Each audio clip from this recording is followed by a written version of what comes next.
You're listening to Buried Awake. These stories are works of fiction created for immersive listening.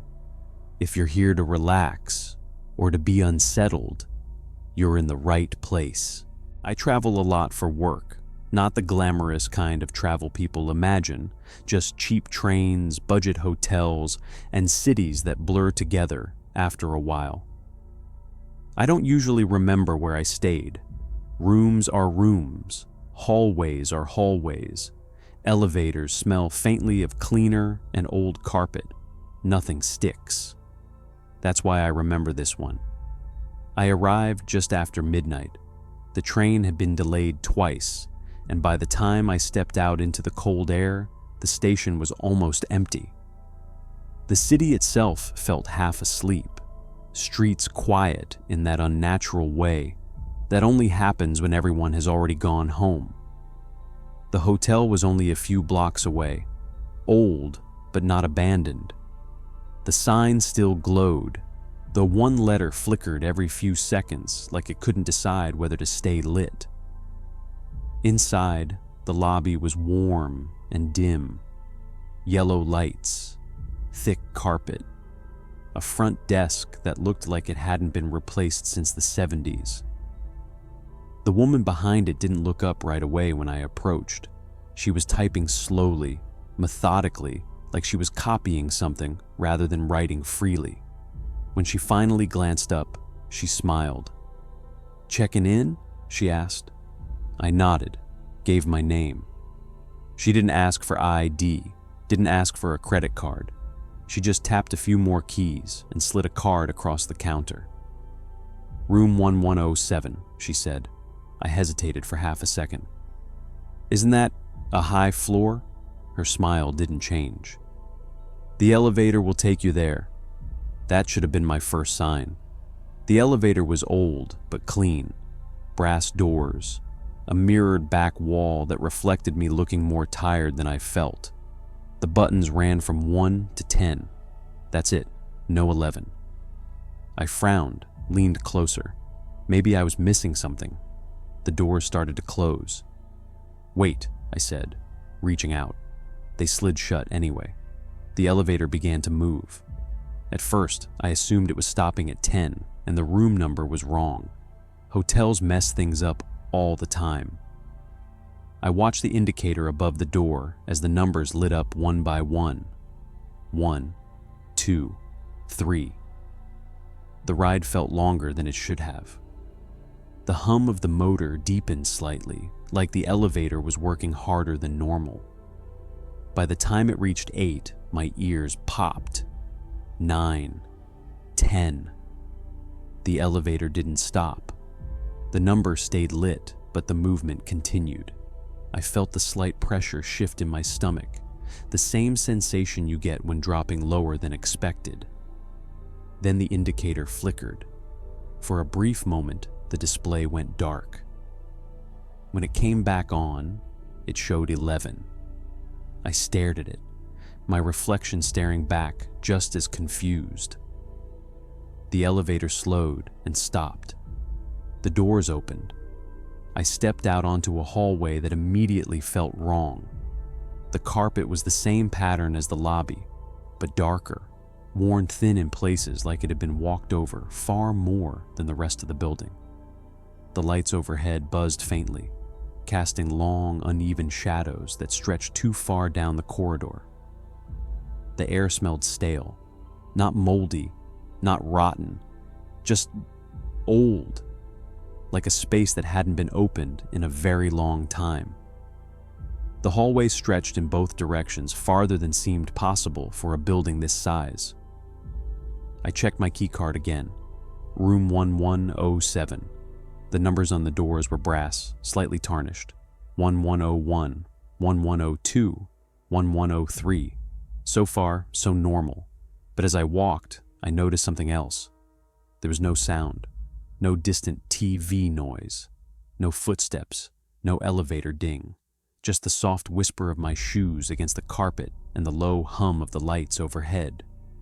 I reached my room and unlocked the door. Inside, everything looked fine at first glance. Bed neatly made, desk, lamp, bathroom door closed, even the faint scent of fresh detergent. I dropped my bag by the door and exhaled, tension easing slightly. Maybe I was just overtired. Long day, weird elevator glitch. I sat on the edge of the bed and pulled out my phone. No signal. I frowned and tried again. Still nothing, not even emergency bars. I stood, walked to the window, and pulled the curtain aside. There was no view, not darkness, not a wall, just nothing. A flat gray haze pressed up against the glass like fog frozen in place. That was when I heard it. A sound from the hallway, footsteps, slow, careful, someone walking, then stopping, walking again. The sound carried strangely, echoing too clearly, as if the hallway amplified every movement. Relief washed over me. Another guest. Maybe I could ask about the signal, the elevator, the window.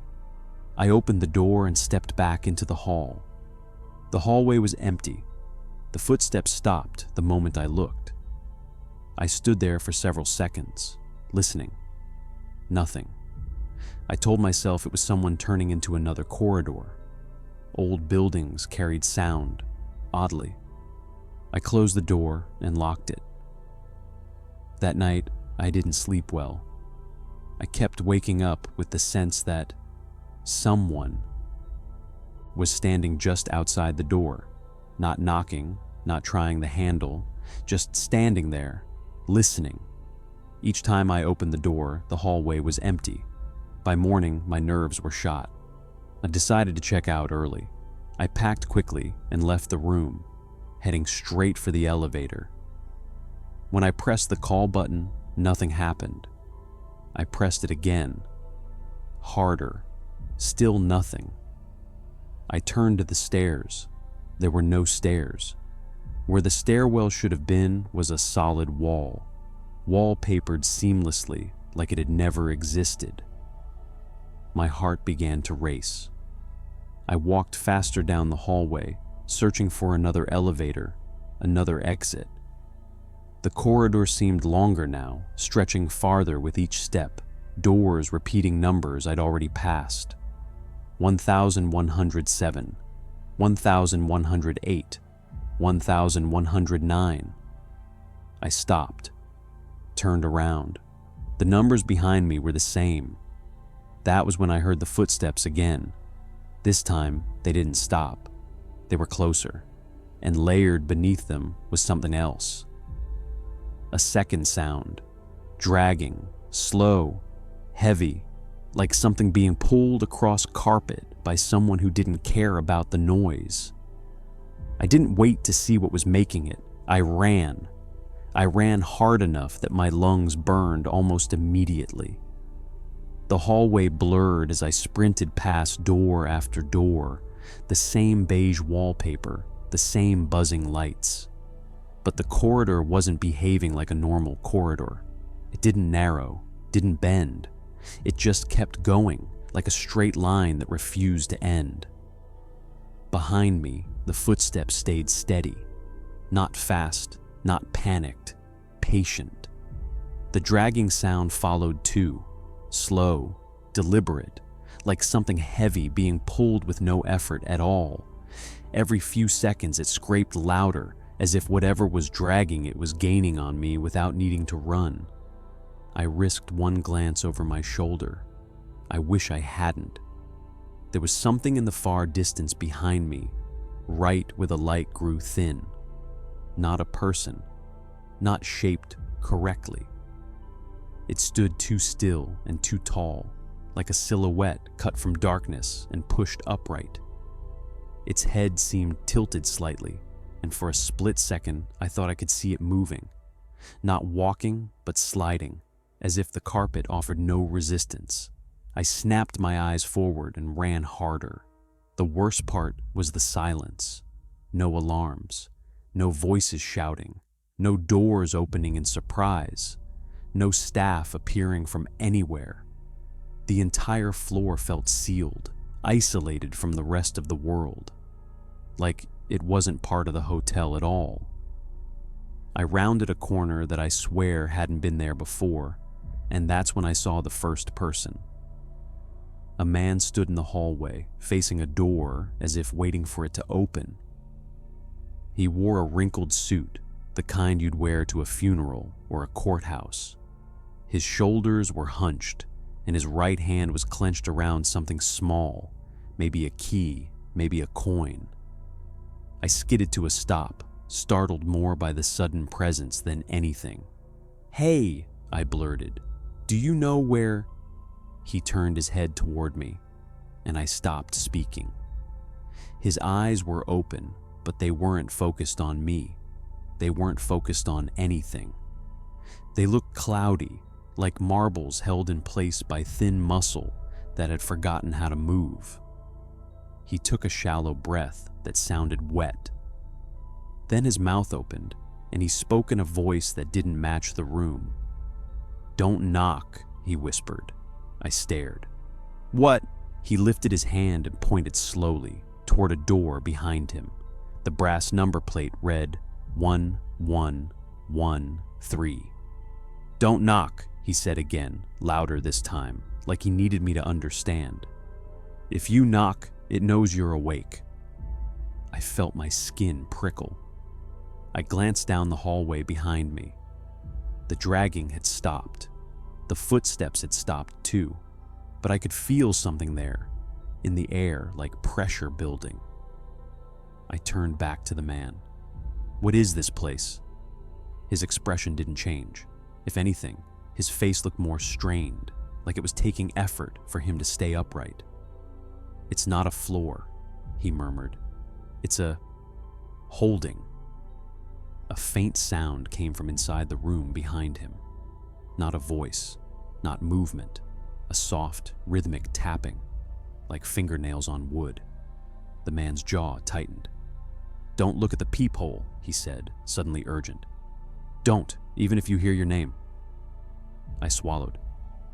"Who are you?" He blinked once, slow and heavy. "I used to be a guest." The tapping inside the room grew faster. The man flinched, and his head turned slightly as if listening. He leaned closer to me, the smell of cold sweat and old fabric clinging to him. "Rule 1, he whispered. "Don't knock. Not ever. Doors are hungry here." I opened my mouth to ask what the hell that meant. And then the hallway lights flickered. Not once, not a quick dip. They flickered in a pattern, like the electricity was being tugged away in waves. The man's eyes widened for the first time, like something had changed. "It found you," he said. A sound rolled through the corridor, low and deep, like something exhaling behind a wall. The air felt colder instantly, as if the temperature dropped several degrees in one breath. The man's voice became harsh. "Run, don't stop, don't hide in rooms. It goes through doors." My heart slammed against my ribs. I turned and ran again. As I sprinted, the lights continued to flicker behind me in that pulsing rhythm. Each flicker felt like a blink, like the floor itself was watching in stuttering frames. I heard something move, fast, somewhere to my left. Not footsteps, a glide, a rush of air, as if something tall passed through a side hall without touching the ground. Then I heard a voice. A woman's voice, close to my ear, breathy and calm. "Excuse me?" I jerked my head around mid-run and nearly tripped. No one was there. But the voice came again, slightly different, as if it was being played through old speakers. "Excuse me, are you awake?" My stomach dropped. That voice didn't belong on this floor. It sounded like a hotel staff member. Polite, normal. And that's what scared me most, because the man had warned me. Don't look at the peephole. Don't respond, even if you hear your name. The voice came a third time, closer. "Sir, can you open the door for me?" I didn't slow down, didn't answer. And then, from behind me, The dragging started again, except now it sounded wet, like something heavy being pulled through shallow water. A door up ahead suddenly swung open. Not slowly, not naturally. It snapped open like someone yanked it from inside. The room beyond was dark. A shadow moved at the threshold, but I couldn't see its shape, only that it moved wrong, like it was unfolding. I veered away, heart pounding so hard I could barely hear. And as I passed, the open door spoke. Not a person, the room itself, in a voice that sounded like someone I knew, my mother. "Come in," it said gently. "You're safe now." Every instinct screamed at me to stop, to turn, to step inside and let the warmth wash over me. But my body refused. I kept running, and as I ran, I realized something with cold clarity. This floor wasn't just trapping me, it was learning me, using voices, using memories, using the faces of people who had been here before, and the things it showed them at the end.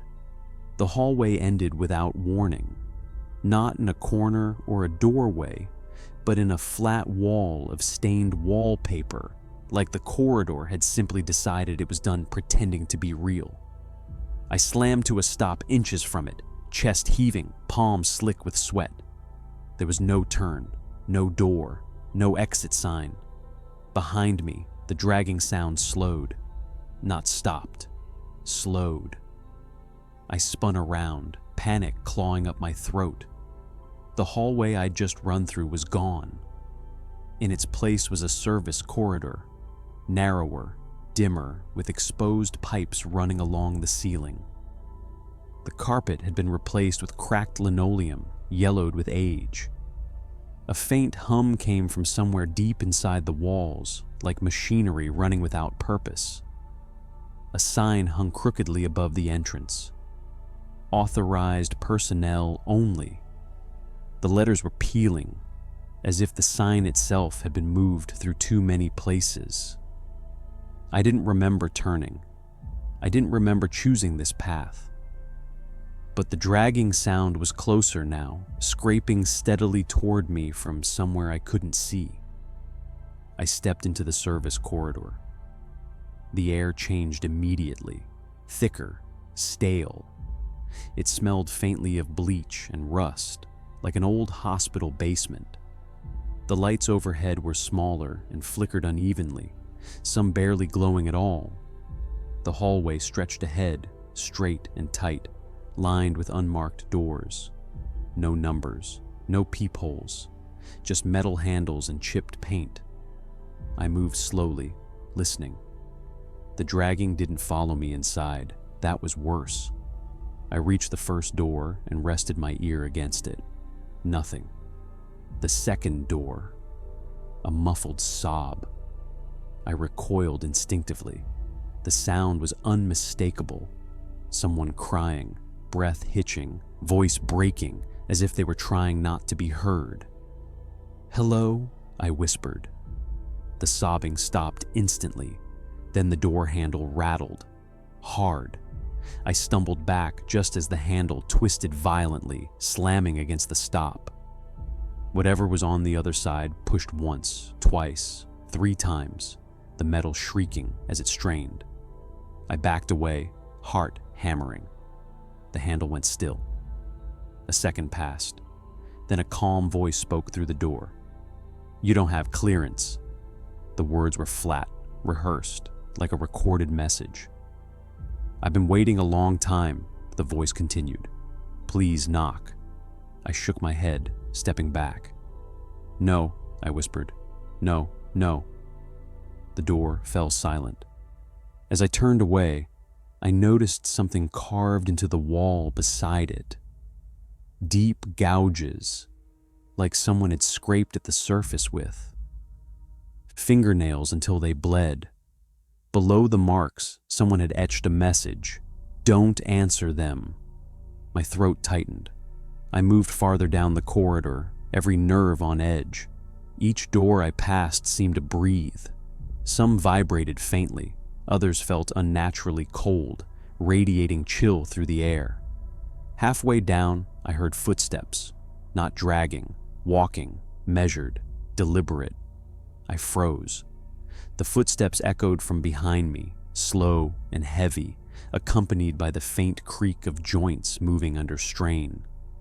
I pressed myself flat against the wall, barely daring to breathe. A shape passed under the nearest light. Tall, too tall, its head brushed the pipes along the ceiling, metal clinking softly as it moved. The body beneath was wrapped in what looked like a hotel robe, stained, torn, hanging loose in places where it shouldn't have been attached to anything solid.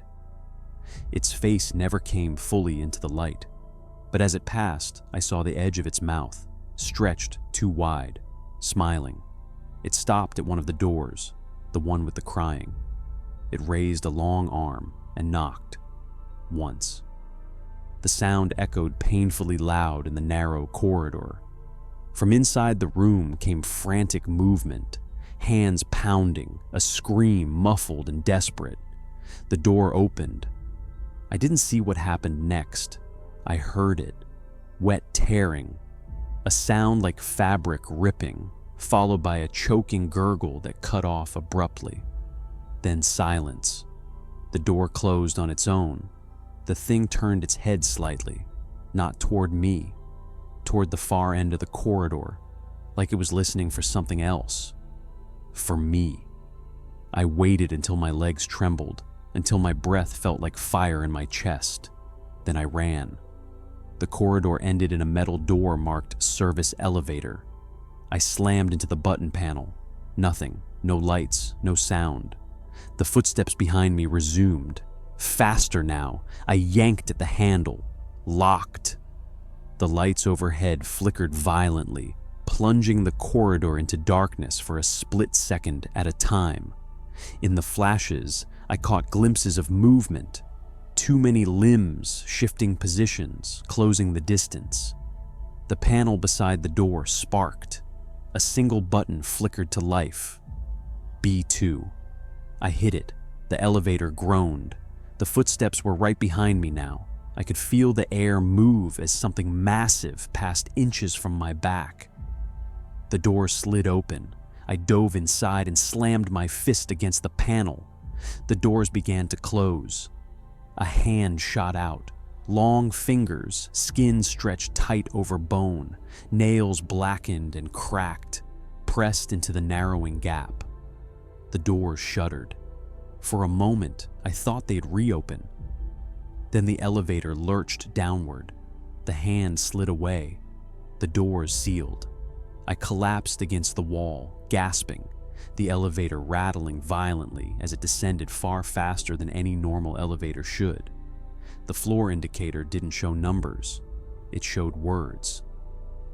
Check-in waiting processing, and then occupied. The elevator jolted to a stop. The door slid open, and I realized, with sinking dread, that I hadn't gone down. I'd gone deeper. The doors opened onto a hallway that felt wrong in a way I couldn't immediately explain. It looked almost normal. Same patterned carpet, same beige walls, same soft lighting, but everything was quieter, not silent, muted, like sound itself was being absorbed before it could echo. The air was cold enough that my breath fogged faintly. A sign on the wall read, B2, extended stay. That made no sense. The hotel only had one basement level, used for storage and laundry. I'd seen it when I checked in. This wasn't it. I stepped out of the elevator. The doors slid shut behind me with a final, heavy thud that echoed louder than it should have. When I turned back, the elevator panel was gone. Just a smooth section of wall where it had been. No way back. The hallway stretched in both directions, lined with doors that looked newer than the ones upstairs. Cleaner, recently repainted. Each door had a name instead of a number, not room names, people's names. I walked slowly, reading them as I passed. Harold M. Lucia S. Evan T. Some names had dates etched beneath them. Others didn't. I stopped at one that did. Jonathan P. Check-in, 1998. Checkout. No date, just a blank line. The door across from it creaked open. A woman stepped into the hallway. She looked solid, real. Late 20s, maybe early 30s. She wore jeans and a hoodie, her hair pulled back in a messy ponytail. There were dark circles under her eyes, like she hadn't slept in days. She froze when she saw me. "Oh my God," she whispered. "You're new." My chest tightened. "You're real?" She let out a short, bitter laugh. "Depends how long you've been here." She glanced down the hall, nervously. "You shouldn't stand still. It doesn't like that." I followed her instinctively as she started walking. "Where are we?" I asked. "Below the floor that doesn't exist," she said flatly. "This is where they put the ones who don't check out properly." I swallowed. "Who's they?" She shook her head. "Doesn't matter. The hotel feeds it. The floor keeps it contained. We're the leftovers." We stopped beside a door with no name at all. Inside, I could hear breathing. Slow, ragged. She leaned closer to me. "That's someone who knocked." I felt my stomach turn. "They don't die right away," she continued. "It learns from them first." The lights flickered. She flinched. "We don't have much time." I looked at her. "How long have you been here?" Her eyes flicked away. Long enough to stop remembering the outside clearly. "Is there a way out?" She hesitated, then nodded once. "There's a stairwell," she said, "but it doesn't lead up." "That doesn't sound like a way out." "It is," she said quietly, "if you don't mind losing parts of yourself." Before I could ask what that meant, the hallway lights dimmed again. A deep sound rolled through the walls. Not footsteps, breathing. The woman's expression hardened. "It's moving." We ran. At the far end of the corridor was a stairwell door marked "Emergency Exit." The sign was cracked, like someone had tried to tear it off at some point.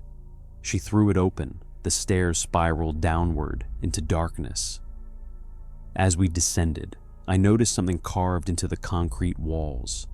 Names, hundreds of them, scratched in varying depths, some neat, some frantic, many overlapping each other. The deeper we went, the more frantic the carvings became. Near the bottom, the names stopped, replaced by sentences. It showed me my body. It used my voice. "It doesn't kill you. It files you away." The stairs ended in a small landing. There was no door, just a room. The space beyond was enormous, far larger than the hotel should be able to contain. The ceiling arched high above, disappearing into darkness. The floor was covered in a grid of faintly glowing rectangles. Each rectangle held something. A shape. A person. Frozen mid-motion, suspended like an insect in amber. Some were screaming. Some were praying.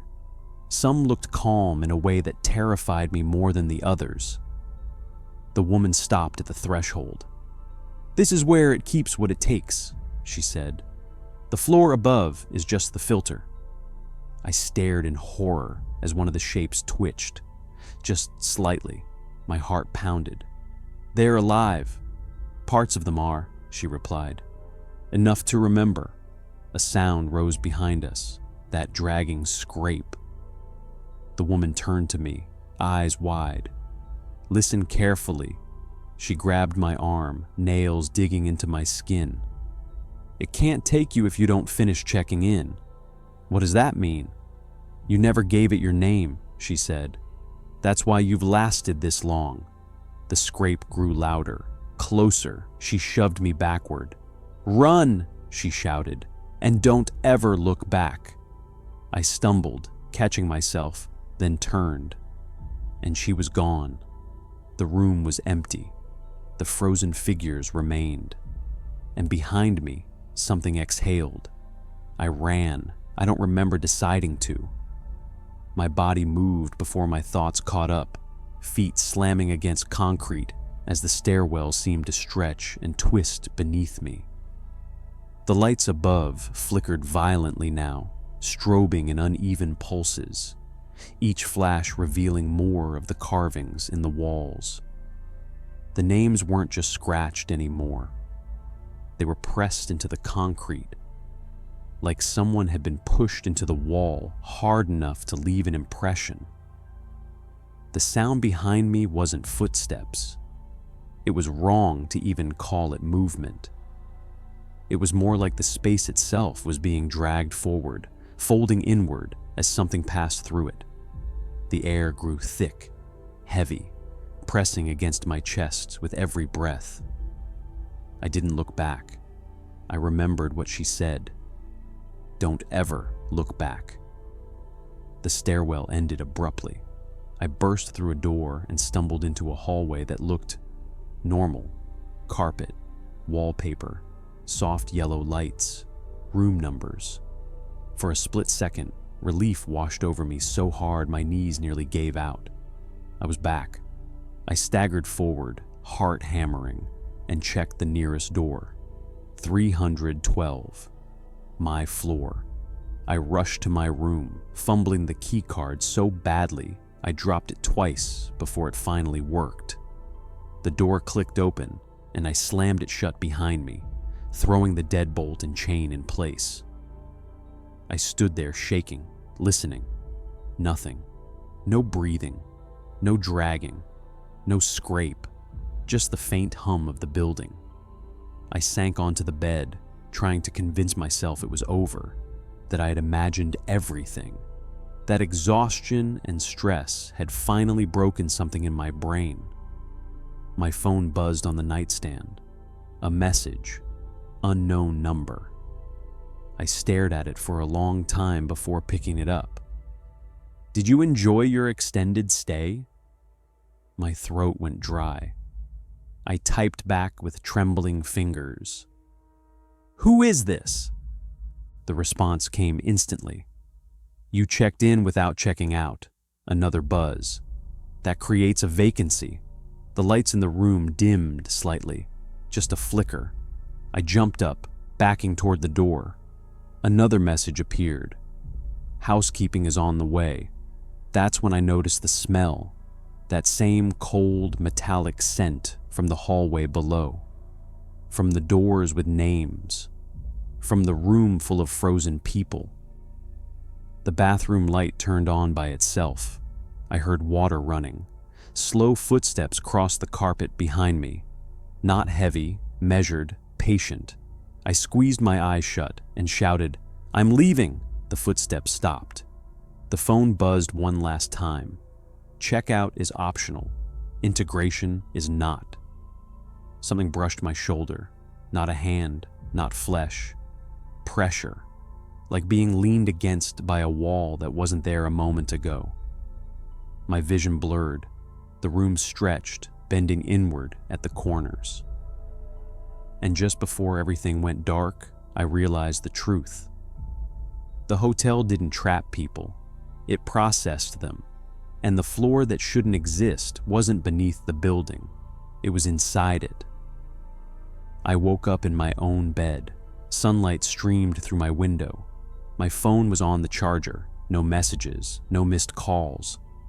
I laughed, actually laughed, relief flooding through me so fast it made me dizzy.